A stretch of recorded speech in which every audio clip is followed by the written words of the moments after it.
Bismillahirrahmanirrahim. Nahmaduhu wa nusalli ala rasulihil karim. Leo ni katika mwezi 14, tarehe 14 katika mwezi huu wa Safar. Sina la ziada, na wasalimia tena ndugu zangu. Assalamu alaikum warahmatullahi wabarakatuh. Waislamu, tunapoisoma suratul Kafirun, baada a'udhu billahi minash shaitani rajim, bismillahirrahmanirrahim, kwamba qul ya ayyuhal kafirun, wengi tunaamini na tunajulishwa kwamba hao makafiri ni Wakristo tu.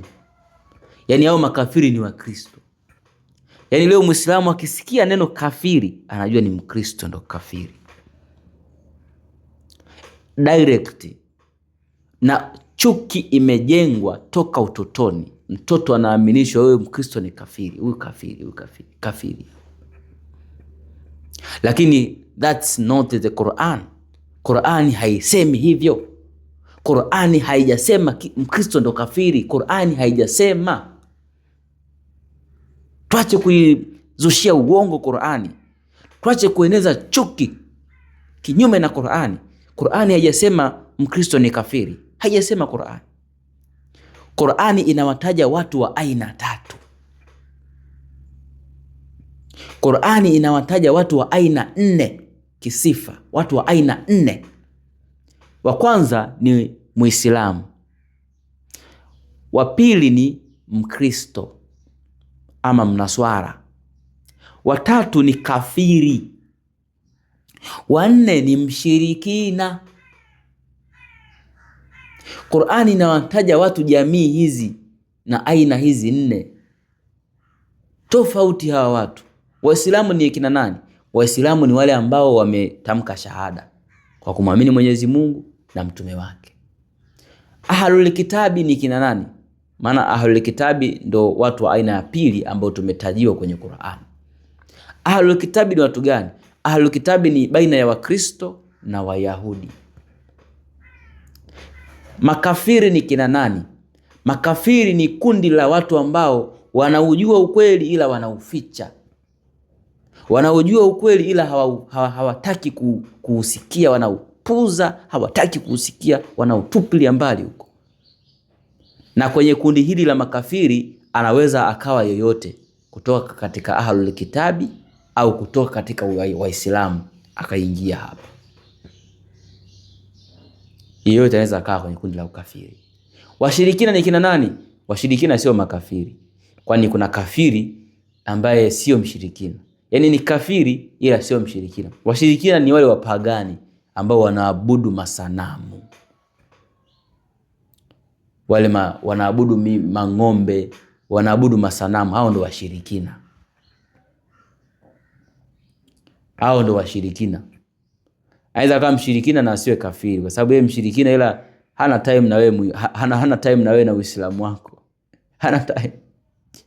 Kwa kuna watu wa aina 4, tuache kuexpress, kueneza uonekane Qur'ani ni inafundisha Waislamu chuki, nothing.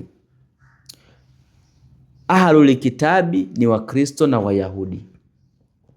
Kuna Wakristo ambao Mwenyezi Mungu, ahlul kitabi ambao Mwenyezi Mungu amewasema kwamba hawa ni wana wema na ninyi, na Allah akawapoint kuwa ni Wakristo. Kwenye suratul Imran aya nambari 199 Allah anatuambia miongoni mwa watu wa kitabu wapo ambao wanamwamini Mwenyezi Mungu, wapo ambao hawampingi mtume, wapo ambao wanaamini mlioteremshiwa na walioteremshiwa wao, na wala hawana muda wa kuuza maneno yake Mwenyezi Mungu kwa thamani ndogo. Hawapo, wametulia. Katika ahlul kitabi wa Kristo wapo ambao leo wanachuki na Mwenyezi Mungu, wanachuki na mtume wetu, wanachuki na kile ambacho kimeteremshwa Qur'an, wanachuki na yani chuki na Waislamu, chuki na kila kitu kwenye Uislamu. Wapo hao. Lakini na hao ndo wanaoongoza, hao wanachuki ndo hao wanaouza maneno kwa thamani duni. Waweza wakauza mambo sio ndio tunashuhudia mitume wa uongo. Na wapo ambao wana mapenzi kwenu Waislamu, ambao wametajwa katika suratul Maida aya nambari 82. Kwamba utawaona wenye mapenzi na walioamini ni wale ambao wanasema sisi ni manasara.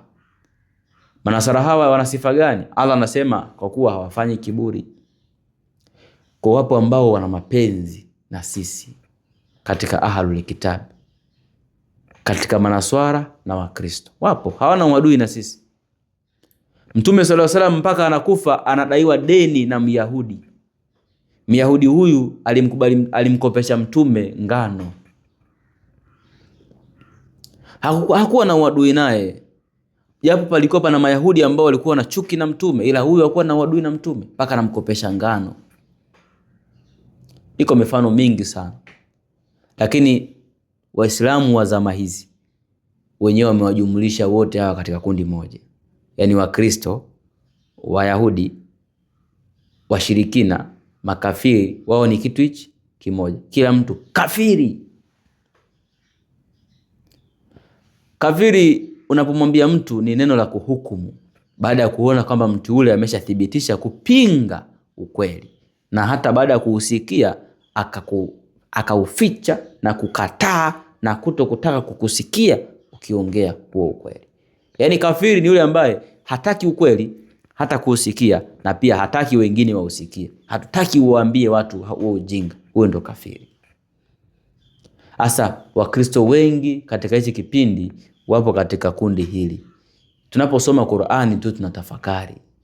Lazima kwenye Qur'ani uelewe waliokasirikiwa ni kina nani katika suratul Fatiha mwishoni pale. Baada a'udhu billahi minashaitanir rajim bismillahirrahmanirrahim.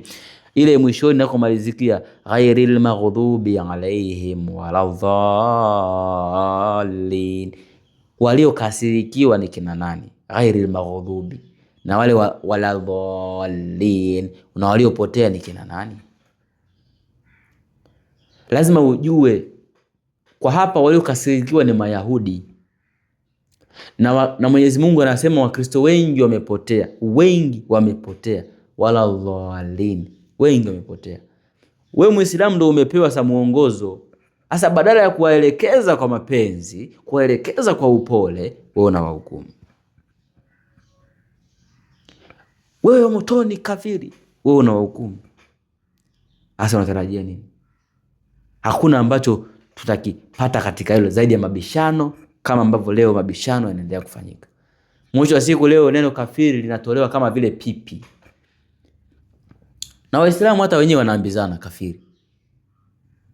Nimekuja na elimu mpya ya elimu ya zama za mwisho na matukio yake. Mimi ni kafiri kwa sababu elimu yangu ni mpya. Mimi napokea maneno kibao tu kwenye video zangu. Wewe kafiri. Subhanallah.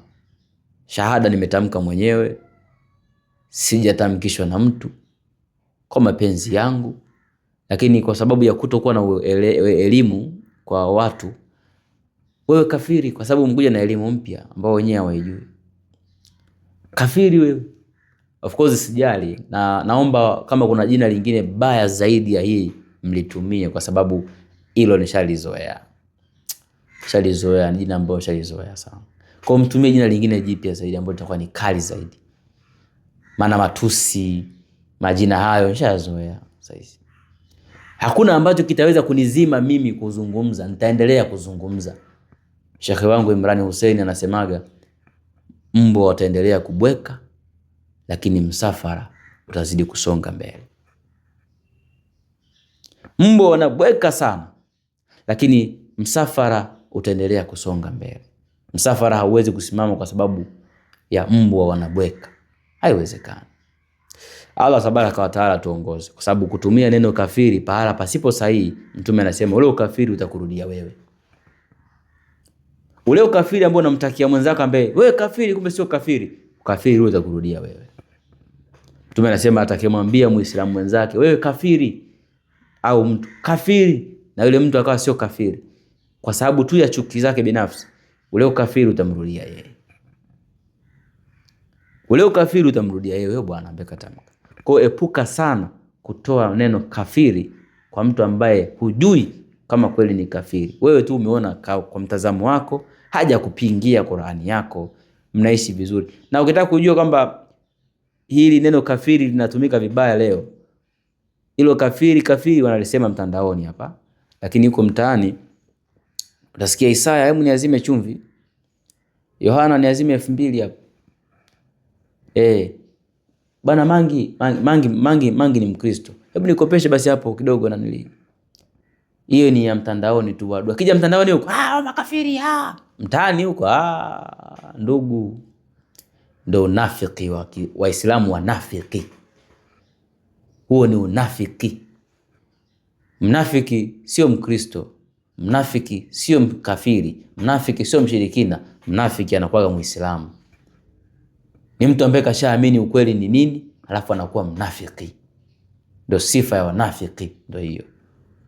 Allah tabaraka wa taala atupe hidayah, tusiweze kutumia haya maneno vibaya, na atukinge na kujikweza, kwa sababu kila mwenye kujikweza atashushwa. Bali tunapaswa kuishi kwa wema na ndugu zetu, na kipindi hichi hapa hakuna mbora, kwa sababu wote tupo katika ghafala, tumeghafilika wote.